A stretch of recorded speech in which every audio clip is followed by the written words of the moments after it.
నమస్తే, welcome to Liya news.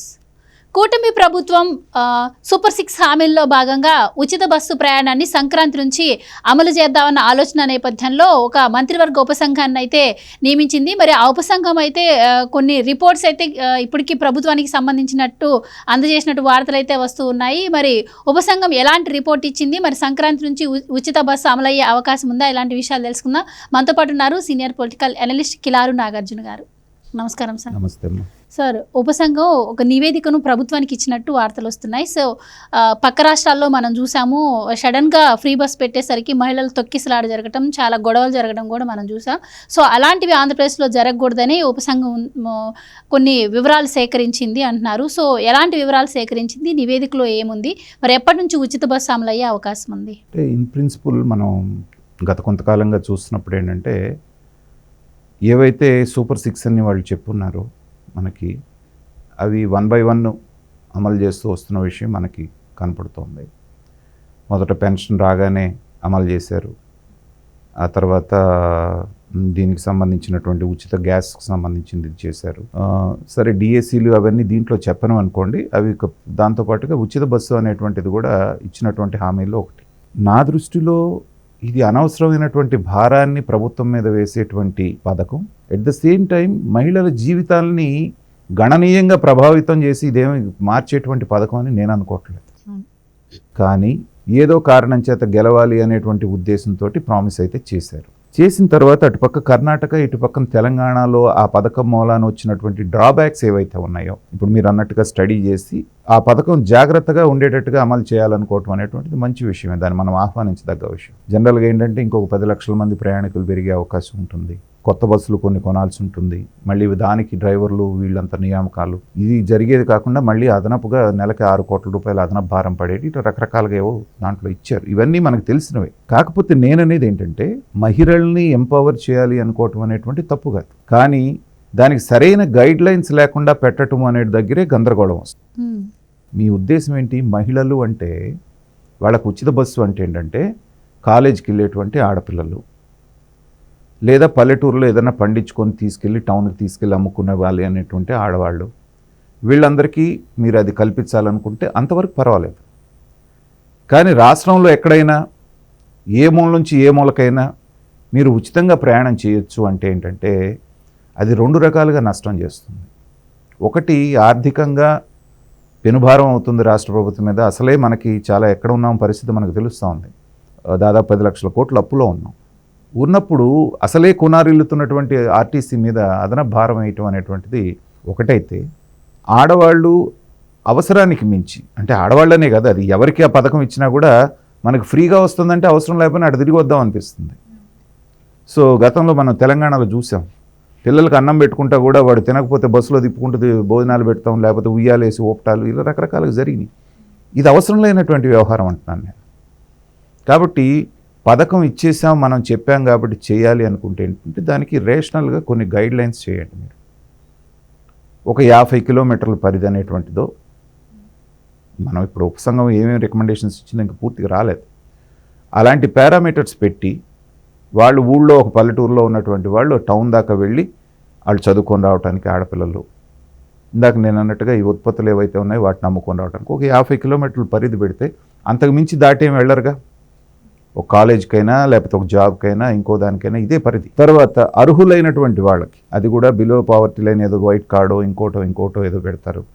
ఇలాంటి guide lines అన్నీ ఫిక్స్ చేసుకొని జాగ్రత్తగా చేస్తే చక్కగా జరిగేటువంటి అవకాశం ఉంటుంది. అది అవసరం కూడా ఏదో సంక్రాంతి తర్వాత, ఎందుకంటే ఇప్పటికే జగన్మోహన్ రెడ్డి గారి పార్టీ ప్రతిపక్షాలు బంబార్డ్ చేస్తున్నాయి. మీరు చెప్పారు చేయలేదేంటి, వాళ్ళు మాత్రం వచ్చిన తర్వాత సంవత్సరం తర్వాత అమ్మఒడి ఇచ్చారు. అది కంఫర్టబుల్గా మర్చిపోతున్నారు వాళ్ళు, కన్వీనియంట్గా.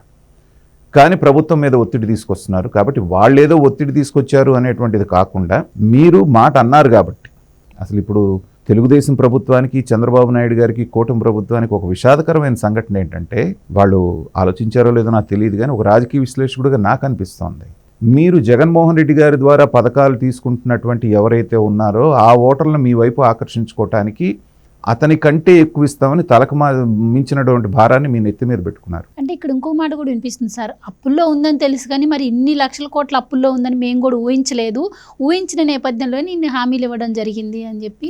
అంటే హామీలు అలవాటైపోయాయి జనాలకు కూడా, పక్క రాష్ట్రాలు ఇస్తున్నప్పుడు ఇక్కడ కూడా ఆఫర్ చేయాలి కదా అన్నట్లు వాళ్ళ వాదన. ఊహించినా ఊహించకపోయినా ఒకసారి ఊబిలోకి దిగిపోయారు. దిగిపోయినప్పుడు మనం బయటికి రావడానికి ఒక కర్రో కట్టో లేకపోతే ఏదన్నా మొద్దో దొరుకుద్దేమోనని చూడాల్సిందే. సో ఇందాక నేను చెప్తున్నట్టుగా వాళ్ళని ఆకర్షించడం కోసంగా వాళ్ళకంటే ఎక్కువ పథకాలు ఇస్తామని గుప్పించారు. కానీ వాళ్ళు ఓట్లు వేసారా మీకు? 40% మంది ఇంకా జగన్మోహన్ రెడ్డి గారు ఇంత విధ్వంసం చేసినా ఆయన వెనకాల నిలబడ్డారు అంటే ఎవరు వాళ్ళు? ఆ పథకాలు తీసుకున్న ఓటర్లే. సో మీకు ఓట్లు వేయని వాళ్ళ కోసంగా మాట ఇచ్చాం కాబట్టి ఇవాళ అదనపు భారం అనేటువంటి నెత్తిన పెట్టుకొని మీరు బాధపడాల్సిన పరిస్థితి వచ్చింది. జగన్మోహన్ రెడ్డి గారు 50%లోనూ 10% బయటకు వచ్చి మీకు సపోర్ట్ చేసిన వాళ్ళు ఎవరు? వాళ్ళు న్యూట్రల్ ఓటర్స్. రాష్ట్రం బాగుండాలి, మా పిల్లలకు ఉపాధి కావాలి, మంచి రోడ్లు కావాలి, ఉద్యోగ అవకాశాలు ఉండాలి, ఈ సరైన పాలన ఉండాలి, లా అండ్ ఆర్డర్ ఈ కోరుకున్నటువంటి 10% వచ్చారు. కానీ మీరు వద్దనుకొని మాకు జగన్మోహన్ రెడ్డే కావాలి మీరు ఎక్కువ అన్నటువంటి వాళ్ళు అటు ఉన్నప్పటికీ మీరు అన్నారు కాబట్టి అది నెత్తినేసుకొని వాళ్ళని సర్వ్ చేయాల్సినటువంటి పరిస్థితి మీకు వచ్చింది. చాలా దురదృష్టకరమైన విషయం. నేను 2-3 సార్లు కూడా చెప్పాను ఇది. కానీ మాట అనేసిన తర్వాత తప్పించుకోలేరు, చేయాల్సిందే. చేయాల్సినప్పుడు కూడా ఏంటంటే దాంట్లో రేషనల్గా చేయండి, అప్పుడు ఇంత భారం ఉండదు. ఇప్పుడు యాక్చువల్గా నా దృష్టిలో కనుక తీసుకుంటే వాళ్ళు అన్నటువంటి అన్ని పథకాల్లో 3 పథకాలు అవసరమైనటువంటి పథకాలు. ఒకటి పెన్షన్ అనేటువంటిది, దాని మీదే జీవితాలు ఆధారపడ్డటువంటి కొన్ని చాలా జీవితాలు ఉన్నాయి కాబట్టి వృద్ధులైనా వికలాంగులైనా ఒంటరి మహిళలైనా అది అవసరం. అండ్ నాకు ఇక్కడ ఇంకో డౌట్ సార్, ఇప్పుడు తెలంగాణలో 6 గ్యారెంటీలు అని చెప్పి రేవంత్ రెడ్డి సర్కార్ తీసుకొచ్చింది. సో ఇప్పుడు ఆ ప్రభుత్వం వచ్చి 1 year అవుతున్నా కూడా ఫస్ట్లో అందరికీ ఫ్రీ కరెంటు అని చెప్పారు. ఆ తర్వాత ration card below poverty line ఉన్న వాళ్ళకి ఫ్రీ కరెంట్ అని చెప్పి మళ్ళీ మాట మార్చారు.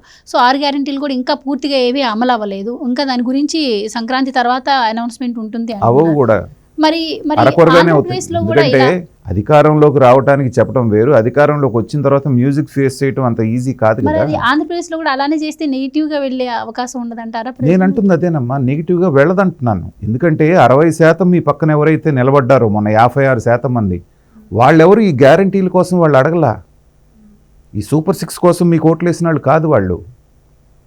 మీరు ఎన్ని పథకాలు గుప్పించినా అక్కడున్న 40%లో మిమ్మల్ని ఆదరించే వాళ్ళు ఎవరు ఉండరు.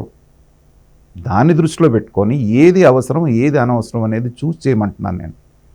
ఇందాక అన్నట్టుగా పెన్షన్స్ ఖచ్చితంగా ఇవ్వాల్సిందే. రెండోది రైతు భరోసా, దాన్ని మన దగ్గర ఏదో రైతు భరోసా అంటున్నారు, దాన్ని చేయాల్సిందే. అది కూడా ఎవరు పడితే వాళ్ళకి ఓనర్ ఉన్నాడు కాబట్టి అతను భూ యజమాని కాబట్టి అతనికి ఇవ్వకుండా ఆ భూమిలో ఈ వ్యవసాయం ఎవరు చేస్తున్నారో వాళ్ళకి ఇవ్వండి. చాలా భూములు బీడుబడి ఉన్నాయి, వ్యవసాయం చేయక చాలా పల్లెటూరులో మీరు చూడండి. కానీ రైతు బంధు తీసుకుంటున్నారు, రైతు భరోసా. అట్లాగే చాలా పొలాలు, దాదాపు 30-40% పొలాలు కౌలు రైతుల చేతిలో ఉన్నాయి. కౌలు రైతుకు రూపాయి రావట్లేదు, వెళ్తుంది మాత్రం ఓనర్లకు వెళ్తుంది. ఓనర్లకు ఎన్ని ఫెసిలిటీస్ చూడండి. అతను రైతు భరోసా తీసుకుంటాడు, కౌలు రైతు దగ్గర నుంచి వచ్చిన కౌలు తీసుకుంటాడు, ఈ పొలాన్ని తీసుకెళ్లి బ్యాంకులో తాకట్టు పెట్టి లోన్ తీసుకుంటాడు. తెలంగాణలో కనుక రుణమాఫీ అయితే రుణమాఫీ అయిపోతుంది. 4 రకాల బెనిఫిట్స్ ఒక పొలం మీద వ్యవసాయం చేయకుండా పొందుతున్నాడు ఓనర్. కానీ 6 కాలం కష్టపడి పంట పండించేటువంటి కౌలు రైతు ఏ బ్యాంకు అతనికి లోన్ ఇవ్వదు, ఏ రైతు భరోసా రాదు. అయితే ఎవరి దగ్గర అప్పన చేయాలి, లేకపోతే పెళ్ళ మెళ్ళలో తాళిబొట్టన్న తీసుకెళ్ళి తాకట్టు పెట్టాలి. పండితే ఆ రైతుకి ఇంత కట్టాలి, అతనంత తీసుకోవాలి, లేదంటే ఆత్మహత్య చేసుకోవాలి.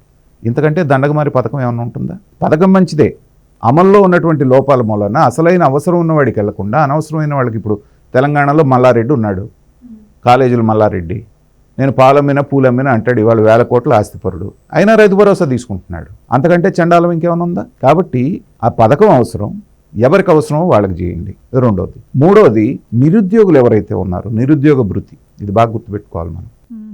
వాళ్ళు ఒక రకమైన ఫ్రస్ట్రేషన్లో ఉంటారు. చదువుకున్నాడు, ఉద్యోగం లేదు, ఉద్యోగానికి అప్లై చేసుకోవాలి, లేదా ఒక ఇంటర్వ్యూకి అటెండ్ అవ్వాలి, ఇంట్లో పరిస్థితి బాగోలేదు. ప్రతిసారి నాన్న నాకు ఒక 100 ఇవ్వు, నాన్న నాకు 200 ఇవ్వు, నేను అప్లికేషన్ పెట్టుకోవాలి, లేకపోతే ఊరెళ్ళి రావాలి అంటం అనేది ఎంత నరకం అనేటువంటిది ఆలోచించే వాళ్ళకి అర్థమవుతుంది. నేను చదువుకొని నా తల్లిదండ్రులకు ఉపయోగపడకపోగా నాకు ఉద్యోగం రాక ఇంకా వాళ్ళని నేను పీక్కు తింటున్నాను అనేటువంటి మానసిక క్షోభ నిరుద్యోగుల్లో ఉంటుంది.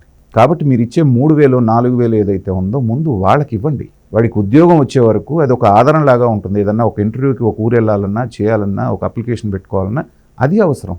అంతేగాని ఇళ్లలో ఉన్న ఆడవాళ్ళకి 18 ఏళ్ళు నిన్న ప్రతి వాళ్ళకి నేను 1,500 ఇచ్చేస్తా, ఇవన్నీ కూడా జీవితాలు మార్చేటువంటివి కావు, ఇవి నిత్యావసరాలు కావు ఇవి. కాబట్టి ప్రభుత్వం కూడా ఏంటంటే సరే అన్నాం కాబట్టి చేయాల్సిందే అని చెప్పి అప్పులు తెచ్చైనా చేస్తామంటే నేను చెప్పగలిగింది ఏం లేదు. కానీ ముందు ఈ మూడింటిని స్ట్రీమ్ లైన్ చేసిన తర్వాత ఇప్పుడు ఉచిత బస్సు పథకం అన్నాం, ఇదేమన్నా జీవితాలు మార్చేసేసి ఇమ్మీడియట్గా అవసరం ఉన్నటువంటిదా? కాకపోతే ఏంటంటే మిగతా వాటితో పోల్చుకుంటే తక్కువ ఖర్చుతోటి దీని పథకం అమలు చేయగలుగుతాం. కాబట్టి మనం చూసాం గ్యాస్ సిలిండర్లు చిన్న పథకమే, అమలు చేసామనిపించడం గురించి ఇచ్చేస్తున్నారు. కానీ ముఖ్యమైన అమ్మఒడి, రైతు భరోసా, నిరుద్యోగ భృతి, ఈ ఆడవాళ్ళకి 1,500 ఇవన్నీ లైన్లో ఉన్నాయి. వీటిని ఎలా అడ్రస్ చేస్తుంది ప్రభుత్వం అనేటువంటిది ఆసక్తిగా మాలాంటి వాళ్ళు అందరూ ఎదురు చూస్తున్నాం. కానీ రాజకీయ విశ్లేషకులుగా మా సలహా కూడా ఏంటంటే ప్రభుత్వానికి, మీరు భేషజాలకు పోవద్దు. రాష్ట్ర ప్రభుత్వంలో ఉన్నటువంటి పరిస్థితిని క్లియర్గా ప్రజలకు ఎక్స్ప్లెయిన్ చేసి, రైతు భరోసా ఇందాక మనం మాట్లాడుకున్నాం, ఇదిగో ఇక్కడ తప్పు జరుగుతోంది కాబట్టి వ్యవసాయం చేసేవాడికే నేను ఇస్తాను అన్నారనుకోండి, సగం భారం తగ్గిపోతుంది, పథకం అమలు చేసినట్టు ఉంటుంది. ఇలా మార్గాలను అన్వేషించి కనుక ప్రభుత్వం చేస్తే ఆడిన మాట తప్పకుండానే పథకాలన్నీ పూర్తి చేసే అవకాశం ఉంది. కాబట్టి ఇంకొక పథకం లాంచ్ అవుతుంది, మహిళలకు మేలు జరుగుతుందంటే అందరం ఆహ్వానించదగ్గ విషయమే. కానీ ప్రభుత్వానికి భారం కాకూడదు. కాబట్టి రేషనల్గా ఆలోచించి చర్య తీసుకోవాలనేది నా భావం. Right sir, thank you so much. Thank you. Please subscribe to Leo news for more videos.